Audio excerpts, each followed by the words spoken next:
Hello दोस्तों, मेरा नाम रितेश शुक्ला है और आपका अपने YouTube channel CGL aspirant Ritesh पे स्वागत है।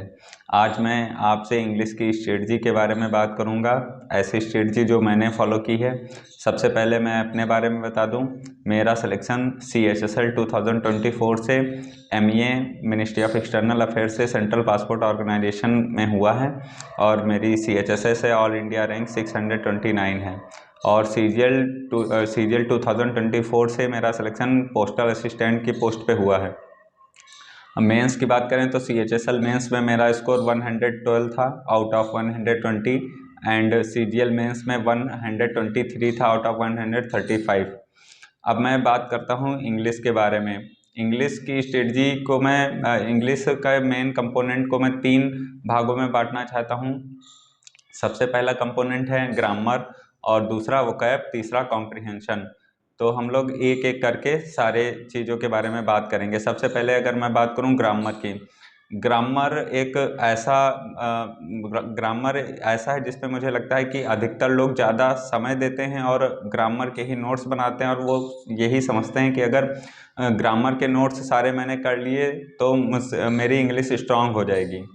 देखिए, ग्रामर आजकल के एग्ज़ाम में बहुत ही लिमिटेड, ग्रामर का वेटेज बहुत ही लिमिटेड रह गया है। एरर में नो डाउट ग्रामर पूछी जाती है, बट ग्रामर से ज़्यादा पार्ट वोकैब और कॉम्प्रिहेंशन का है।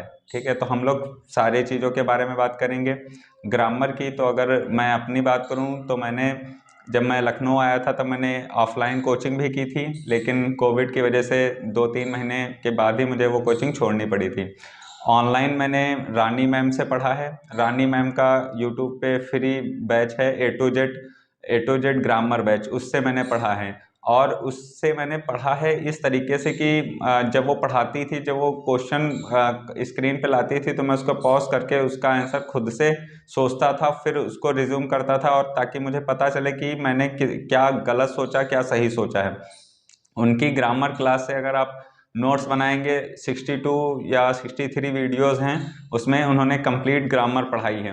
ग्रामर करते वक्त हमें ये ध्यान रखना चाहिए, कुछ बहुत ही इंपॉर्टेंट चैप्टर होते हैं जिनके नोट्स हमें बहुत फ्रीक्वेंट रिवाइज करने चाहिए। क्या होता है कि हम लोग ग्रामर के नोट्स तो बना लेते हैं, लेकिन फिर उन्हें हम लोग दोबारा रेगुलरली देख नहीं पाते हैं। अगर आप ग्रामर के नोट्स बनाएंगे तो कुछ चैप्टर हैं, जैसे नाउन में कुछ ऐसी चीज़ें हैं कि कुछ ऐसे शब्द होते हैं जो हमेशा सिंगुलर वर्ब ही लेते हैं और जो हमेशा सिंगुलर ही काउंट होते हैं। कुछ ऐसे होते हैं जो प्लूरल ही काउंट होते हैं। तो इन शब्दों को हमें फ्रिक्वेंटली क्या करना होता है कि रिवाइज करना पड़ता है। और जैसे कुछ प्रोनाउंस हैं, कुछ हमारे जो प्रोनाउंस हैं, और कुछ प्रीपोजिशन ऐसे हैं जो फिक्स्ड प्रीपोजिशन होते हैं, इनको बार बार रिवाइज करना पड़ेगा। एक बार अगर आप पूरे ग्रामर कंप्लीट करके उसके नोट्स बना लेते हैं तो उसके पास कुछ जब आप पहला राउंड आप रिवीजन को देंगे तो आपको यकीनन सारे वीडियोस करनी पड़ेंगी, सारे नोट्स बनाने पड़ेंगे। फिर जब आप उसका सेकंड रिवीजन करेंगे तो आपको उन वीडियोस में से जैसे 63 वीडियोस हैं तो वो कम होके आपकी 50 हो जाएंगी या 55 हो जाएंगी, और फिर उनको आपको रिवाइज करना पड़ेगा। और अपने खुद के नोट से ग्रामर को फ्रिक्वेंट रिवाइज करिए। ये हो गया ग्रामर का। अब मैं बात करूंगा वोकैब का। वोकैब के लिए सबसे पहला सोर्स है कि द हिंदू सबसे अच्छा एडिटोरियल होता है। अगर आपको द हिंदू पढ़ने में दिक्कत आती है, क्योंकि मैं खुद एक हिंदी मीडियम से हूँ, राजकीय इंटर कॉलेज का पढ़ा हुआ हूँ, तो मैं जानता हूँ कि द हिंदू की इंग्लिश अगर आप स्टार्टिंग से पढ़ रहे हैं तो आपके लिए मुश्किल होगी। तो आप क्या कर सकते हैं, आप कोई भी जो नॉवेल या जो आपको फेवरेट चीज़ हो, कोई भी क्लास 5 या 6 की किसी भी बच्चे की आप बुक पढ़ सकते हैं, क्योंकि उनमें स्टोरी होती है। उनको आपको मतलब आप जल्दी कॉम्प्रिहेंस उसको कर जाएंगे, समझ जाएंगे कि हाँ इसमें थीम क्या है और इसमें क्या ये कह रहा है। इससे आप स्टार्टिंग कर सकते हैं, बाद में आपको द हिंदू पे तो आना ही पड़ेगा। एडिटोरियल के लिए मैंने यूट्यूब पे ही YT एक चैनल है, योर इंग्लिश ट्विटर, उस पर अमन सर हैं, उनसे मैंने पढ़ा है। वो बहुत अच्छा पढ़ाते हैं। वो अपनी क्लास में वोकैब और कॉम्प्रिहेंशन, ग्रामर रूल्स और ये वाले द हिंदू की रोज सॉल्व कराते हैं, तो वहाँ से भी आप देख सकते हैं। ये हो गया। और वहाँ से आप अपने शब्द, अपने जो आपको कठिन लगें या जो आपको इम्पोर्टेंट लगें रूल, या मतलब जो भी स्पेलिंग्स वगैरह हैं, वो आप वहाँ से अपने नोट्स बना सकते हैं। और वोकैब के लिए ए टू जेड वोकैब की प्लेलिस्ट भी पड़ी है रानी मैम की, उसमें उन्होंने सिनोनिम्स करवाए हैं सारे लेटर से, ABCD जितने भी अल्फ़ाबेट में होते हैं सारे कराए हैं। उनको आप कर सकते हैं, वो प्लेलिस्ट एक बार करेंगे और उसकी PDF निकलवा लीजिए जैसे मैंने निकलवाया था, और बार बार उसी को फ्रिक्वेंट रिवाइज करिए। क्या होता है कि स्टार्टिंग में आप वर्ड बहुत भूलते हैं, ऐसा इसलिए होता है क्योंकि जब आप A to Z वोकैब की अगर आप PDF निकलवाएंगे, एक बार आपने वीडियो देखी, फिर आप जब उसको 1 से 2 बार रिवाइज करेंगे तो आपके एक वोकैब आपके दिमाग में इतनी शब्द हो जाएंगे कि आप उस शब्द से अन्य शब्द को रिलेट कर लेंगे, और फिर आप उसी में ऐड ऑन करते जाइए। जो उन्हीं की PDF है उसमें अगर आपको एक शब्द है उसी से मिलता हुआ अगर आपको दूसरा सिनोनिम्स मिल रहा है, उसी का एंटोनिम्स मिल रहा है, तो आप उसी में ऐड करते जाइए। अगर मैं अपनी बात करूँ तो मेरी वोकैब की जो मैंने PDF निकलवाई थी वो इतनी ज़्यादा भरी हुई है कि मतलब उसमें जो जो मुझे शब्द मिलते गए मैं ऐड करता गया। और फिर जैसे वन वर्ड्स हैं, ईडियम्स हैं, तो इनके लिए कुछ ऐसे भी चैनल हैं जो रूट वर्ड से बताते हैं, ताकि ईडियम या वन वर्ड आपको याद करने में आसानी रहे और आपकी मेमोरी में ज़्यादा देर तक स्टोर रहें। वहाँ से भी आप देख सकते हैं। और बाकी जो main frequent PYQ based idiom है, वन वर्ड है, उनको ज़रूर आप मतलब देखिए, क्योंकि क्या होता है कि SSC ज़्यादातर रिपीट ही करता है। टेक्स्ट बुक पे आप चैप्टर टेस्ट दे सकते हैं सारे ग्रामर के, वोकैब के, वन वर्ड सब्स्टिट्यूशन के, और वहाँ पे वोकैब का और सिनोनिम्स एंटोनिम्स के तो काफ़ी ज़्यादा टेस्ट होते हैं, उनको आप अलग मतलब अलग दे सकते हैं। देखिए, अगर आप पर्टिकुलर एक इंग्लिश को एज अ सब्जेक्ट लेके चलेंगे और आप इंग्लिश की ग्रोथ को ट्रैक करेंगे, तो आपको तीनों चीज़ें पैरेलल लेके चलनी पड़ेंगी। अगर आप ग्रामर कर रहे हैं तो आप वोकैब भी पढ़िए, वोकैब को रोज 1 से 1.5 घंटा कंटिन्यू देते जाइए, क्योंकि वोकैब ऐसी चीज़ है अगर आप उसको 1 हफ्ते या 2 हफ्ते नहीं आप उसको टाइम देंगे तो आप भूल जाएंगे। सबके साथ होता है ये। तो आप क्या करिए कि ग्रामर अपना नोट्स बनाते रहिए, उसको रिवाइज करिए, और वोकैब भी साथ साथ करते रहिए, एडिटोरियल करिए और वोकैब को याद करते रहिए। जितने ज़्यादा आपके ईडियम वन वर्ड, देखिए ईडियम दो दो वन वर्ड ये ऐसे हैं कि मतलब अगर ये आपके स्ट्रांग है तो आपको मतलब ये तो हर साल एग्जाम में आते ही आते हैं। SSC क्या कर रहा है कि पिछले 1-2 एग्जाम से 2023 या 2024 का इंग्लिश का थोड़ा लेवल लो रख रहा है, लेकिन ऐसा नहीं है कि अगले साल फिर से इतना ही इजी पेपर आएगा। तो आपको बेटर के लिए तैयार होना है, ठीक है, कि अगर हाँ एग्जाम थोड़ा टफ आ जाए, अगर SSC टफ करता है तो वो क्या टफ कर देता है, PYQ टफ कर देगा या क्लोज टेस्ट या कॉम्प्रिहेंशन, यही चीज टफ करता है। कॉम्प्रिहेंशन की बात अभी हम लोग आगे करेंगे। तो आपको क्या है, आपको अपनी इंग्लिश को इतनी स्ट्रांग कर लेना है कि जैसे 2020 का अगर आप PYQ देंगे, 2019 का भी इंग्लिश थोड़ी ठीक थी, तो आप अपनी इंग्लिश को उस लेवल से स्ट्रांग कर लीजिए, ठीक है। अब मैं बात कर रहा हूँ कॉम्प्रिहेंशन की। कॉम्प्रिहेंशन के लिए मैंने रानी मैम का ही मेंस का बैच जो उन्होंने 2023 में यूट्यूब पे फ्री में पढ़ाया था, वो अभी फ्री में पढ़ा है।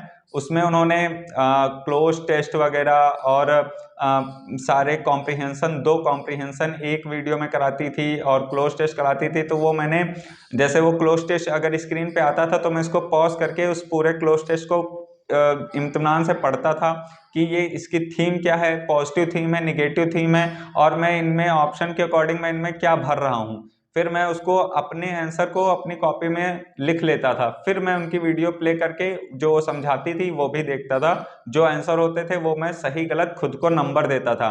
इस तरीके से मैंने उनकी सारी एक एक वीडियो देखी हैं और खुद को नंबर दिए कि हाँ मेरे 68 में 58 आए या मेरे 50 में 30 आए, जो भी मुझे नंबर खुद से आप अगर लॉयल रह के वीडियो को पॉज करके अगर आप करेंगे तो उससे क्या होगा कि आपका कॉन्फिडेंस होगा, आप डरेंगे नहीं। अगर आपके सामने एक क्लोज टेस्ट आ गए या जब जब मेंस देंगे आप, तो मेंस में अगर आपके सामने 2 कॉम्प्रिहेंशन आ गए तो आप डरेंगे नहीं कि हाँ कॉम्प्रिहेंशन है तो मुझे इसमें टाइम लगेगा या मैं इसको समझ नहीं पाऊंगा। आजकल SSC क्या करता है कि थीम वगैरह के काफी क्वेश्चन पूछ लेता है कि इस कॉम्प्रिहेंशन की थीम क्या है, तो उसके लिए आपको YouTube पे ही रानी मैम की वीडियो मिल जाएगी। एक और इंग्लिश का चैनल है Q इंग्लिश करके, उन सर ने कॉम्प्रिहेंशन की, मैंने उनकी वीडियो भी देखी हैं, क्योंकि वो बहुत ही अच्छा पढ़ाते हैं। उनकी भी वीडियो काफ़ी अच्छी हैं, पीवाईक्यू कराते हैं और वीडियोस भी मतलब कॉम्प्रिहेंशन वगैरह की बहुत ही अच्छी हैं उनकी, वहाँ से भी आप मदद ले सकते हैं। कॉम्प्रिहेंशन क्या है? कॉम्प्रिहेंशन इंग्लिश का सबसे इंटीग्रल पार्ट है। अगर आपकी कॉम्प्रिहेंशन अच्छा होगा तो आपको एरर ढूंढने में भी काफ़ी मदद मिलेगी। अगर मैं अपनी बात करूं तो मेरा कॉम्प्रिहेंशन ठीक था बचपन से, लेकिन ये था कि मैंने छोटे बच्चों को काफ़ी ट्यूशन पढ़ाई थी। और ट्यूशन में क्या होता है कि आप इंग्लिश मीडियम के बच्चों को पढ़ाएंगे तो आप उनको बुक जब रीड कराते हैं तो उससे आपको कॉम्प्रिहेंशन को समझने में ज़्यादा आसानी मिलती है। मुझे लगता है कि उस चीज़ ने मेरी काफ़ी हेल्प की। तो अगर आपके कोई छोटे भाई बहन हैं जो 7th 8th में है या इवन 10th या 11th में है, तो आप उनकी बुक एज आ रेफरेंस लेके पढ़ सकते हैं, उससे आपका कॉम्प्रिहेंशन काफ़ी मजबूत होगा। क्या होता है कि हम स्टार्टिंग से ही बहुत ही हाई लेवल के कॉम्प्रिहेंशन पढ़ने लगते हैं। ऐसा ना करें, स्टार्टिंग में आप थोड़े लो लेवल के जो कहानी टाइप के हों वो वाले पढ़िए, ताकि उनमें आपको इजी आप सॉल्व कर सकें, इजी आप उसको समझ सकें। फिर आप उसका लेवल बढ़ाइए, बढ़ा के फिर आप जो एसएससी में पीवाईक्यू आते हैं उस लेवल के करिए, और फिर आप द हिंदू के कॉम्प्रिहेंशन पे भी जा सकते हैं अगर आपके पास इनफ टाइम है। देखिए, मैं जो सोर्स बताता हूँ ये मैं ऐसा सोर्स लेके चलता हूँ कि हाँ 2025 आप जुलाई में देंगे, तो जो मैंने बताया है वो आप अगले 5 महीने में आप आराम से कर सकते हैं। अगर आप 9 से 10 घंटे पढ़ते हैं, लाइब्रेरी जाते हैं, या इतना टाइम है आपके पास, तो आप इतना तो कर ही सकते हैं, और इतना तो करना ही पड़ेगा, क्योंकि इंग्लिश है, इंग्लिश में ग्रोथ क्या होती है, बहुत स्लो होती है। अन्य सब्जेक्ट में आपको, अगर आप रीजनिंग का एक बार कोर्स खत्म करके आप मॉक देंगे, आपको रीजनिंग में क्या होगा कि 50 में से आपको 45-40 नंबर दिखने लगेंगे। लेकिन इंग्लिश एक ऐसा सब्जेक्ट है कि उसमें आपको 50 में 45 और 47 देखने के लिए काफ़ी मेहनत करनी पड़ेगी। तो इंग्लिश का वेटेज भी सबसे ज़्यादा है। अगर मैं कहूँ कि मेंस के एग्जाम में या CGL CHSL दोनों में सबसे ज़्यादा है, तो हाँ, इंग्लिश का वेटेज तो सबसे ज़्यादा हाई है। तो इंग्लिश पे आपको समय भी ज़्यादा डिवोट करना पड़ेगा। अगर बात करें PQRS की, तो PQRS में क्या होता है? PQRS कुछ तो रूल होते हैं जिनमें आप अगर कहीं पे कंजंक्शन या नाउन देख सकते हैं कि हाँ सब्जेक्ट है तो उससे स्टार्ट होगा, कभी कभी डमी सब्जेक्ट से भी स्टार्ट हो जाता है। PQRS सिर्फ और सिर्फ आपकी प्रैक्टिस पे डिपेंड करता है, कितने आपने क्वेश्चन सॉल्व किए हैं PQRS के, आपका कॉम्प्रिहेंशन कितना अच्छा है, कितनी जल्दी आप ये समझ जाते हैं कि ये कहना क्या चाहता है। क्लोज टेस्ट की बात करें, देखिए क्लोज टेस्ट में फिर से वही है कि जितना ज़्यादा आपकी रीडिंग स्ट्रांग होगी, जितना आप थीम समझ जाएंगे कि ये पॉजिटिव थीम में जा रहा है या निगेटिव थीम में जा रहा है। कभी कभी क्या होता है कि गलत हमारे जब फ्रेजल वर्ब टाइप के आ जाते हैं, जैसे मतलब कुछ ऐसे फ्रेजल वर्ब होते हैं जिनके बाद में एक निश्चित प्रीपोजिशन लगती है, ठीक है। तो अगर आप वहाँ पे गलती होने के चांस है तो उसकी आप क्या करिए कि एक अपना एक नोट्स बनाइए कि हाँ फिक्स्ड प्रीपोजिशन मेरे पास लिखे हैं, और उसको रेगुलरली रिवाइज करते रहिए। एरर की बात करें, बहुत लोग होते हैं वो कहते हैं कि भैया मैंने कर तो सब कुछ लिया, ग्रामर भी पढ़ ली, कॉम्प्रिहेंशन भी, वोकैब भी, लेकिन मेरी एरर नहीं बन रही है। और एरर क्या होता है कि 6 से 7 क्वेश्चन एरर के आते जरूर हैं। एरर पकड़ने के लिए देखिए कुछ तो बहुत कॉमन क्वेश्चन आते हैं, जैसे अगर आप कंजंक्शन अच्छा जानते हैं, आप प्रीपोजिशन अच्छा जानते हैं, तो अगर आप सब्जेक्ट वर्ब एग्रीमेंट अच्छा जानते हैं, तो आपको 70% एसएससी की, मैं एसएससी की बात कर रहा हूँ, एसएससी की 70% एरर आपको सिर्फ सब्जेक्ट वर्ब एग्रीमेंट और कंजंक्शन और प्रीपोजिशन से मिल जाती हैं, ठीक है। कुछ ऐसी एरर होती हैं जो थोड़ी अलग होती हैं नाउन प्रोनाउन से, हाँ वो दिक्कत करती हैं। और जब लेंदी सेंटेंस आ जाते हैं तो बच्चे वहां पे लैग कर जाते हैं। ये तो हो गया एरर की बात। अगर मैं रिवीजन की बात करूं तो रिवीजन, अगर आपने एक बार सारे नोट्स बना लिए ग्रामर के, आपने एक बार वोकैब के नोट्स बना लिए, और आप कॉम्प्रिहेंशन तो कंटिन्यू करते ही रहेंगे, फिर इसका रिवीजन करना बहुत जरूरी है। जितनी बार आप मल्टीपल रिवीजन करेंगे, जैसे एक चैप्टर आप खत्म करते हैं तो तुरंत उसका चैप्टर टेक्स्ट बुक से लगाइए, PYQ पिनेकल की बुक आती है उससे उसके क्वेश्चन सॉल्व करिए। जब आप ये देख लीजिए कि हाँ मैं PYQ कितने सॉल्व कर रहा हूँ, आपकी प्रैक्टिस इंग्लिश में बहुत मैटर करती है। जितना ज़्यादा आप PYQ प्रैक्टिस करेंगे उतना आपके अंदर से इंग्लिश का डर खत्म होगा, और इंग्लिश का डर खत्म होगा तो आपके नंबर तो बढ़ेंगे ही। आप टेक्स्ट बुक पे जाके आप सेक्शनल टेस्ट भी दे सकते हैं, PYQ वाले सारे सेक्शनल टेस्ट भी दे सकते हैं। उसके बाद आप फुल मॉक पे जाइए। फुल मॉक पे आप जाएंगे तो वहाँ से आपको क्या होगा कि आपको ओवरऑल इंग्लिश में आपका नंबर बढ़ने लगेंगे, आपकी स्पीड अच्छी आने लगेगी। तो ये तो हुई इंग्लिश की स्ट्रेटजी की बात। और अब मैंने जो कॉम्प्रिहेंशन जिस तरीके से मैंने बैच ख़त्म किया है वो वीडियो मैं इसी में शॉर्ट्स वीडियो ऐड कर दूंगा। और अगर आप चाहते हैं कि मैं जीएस और रीजनिंग इनकी भी स्ट्रेटजी लाऊं अपने यूट्यूब चैनल पे तो आप कमेंट करके बता सकते हैं। Thank you.